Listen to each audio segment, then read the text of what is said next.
Shalom, selamat pagi saudara-saudara yang dikasihi Tuhan Yesus Kristus. Mari kita bersama-sama merenungkan firman Tuhan. Kita berdoa. Bapa Surgawi, terima kasih Tuhan untuk pagi hari ini. Kami beroleh kesempatan untuk menikmati hari yang baru lagi. Sebelum kami melanjutkan aktivitas kami rindu diberkati lewat kebenaran firman-Mu. Berkati kami Tuhan, berikan kami pengertian, pemahaman akan firman Tuhan. Dalam nama Tuhan Yesus kami berdoa. Amin.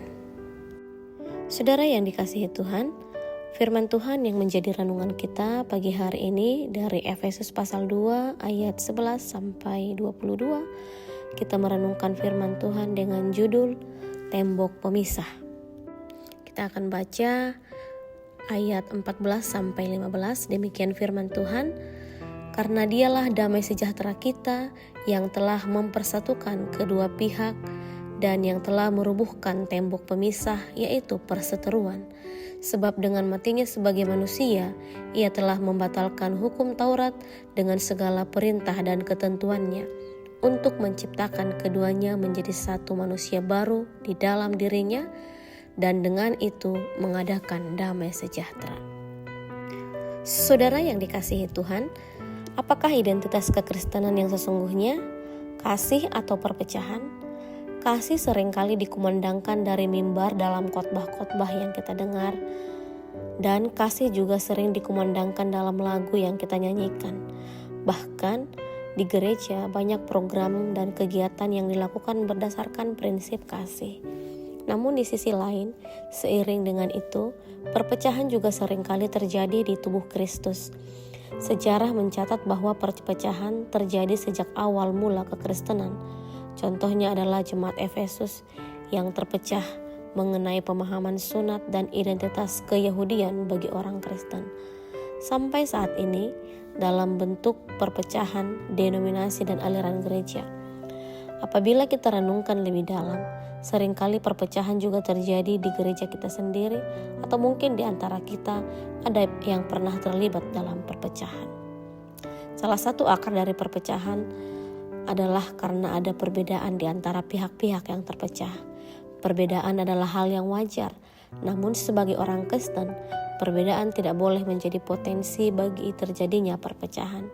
Perpecahan yang terjadi di dalam tubuh gereja merupakan keprihatinan kita bersama.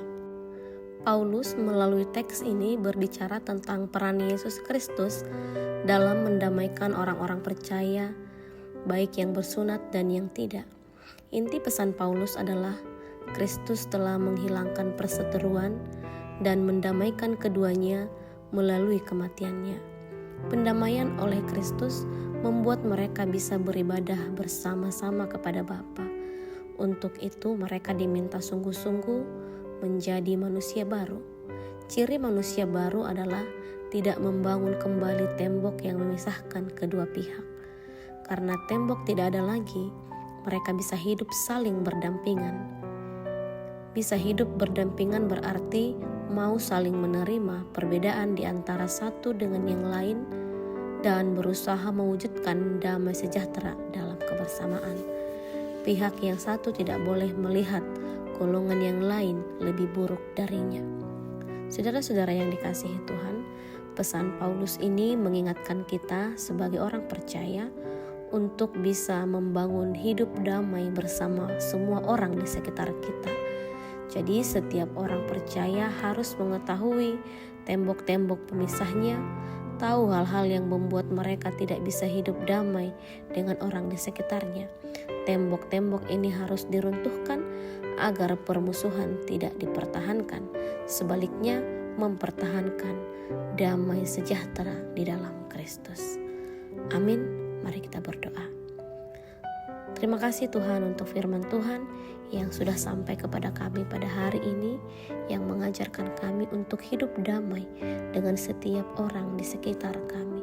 Tolong kami Tuhan, supaya kami juga menjadi orang-orang yang membawa damai bagi setiap orang-orang yang kami temui, baik melalui perbuatan dan perkataan kami ya Tuhan.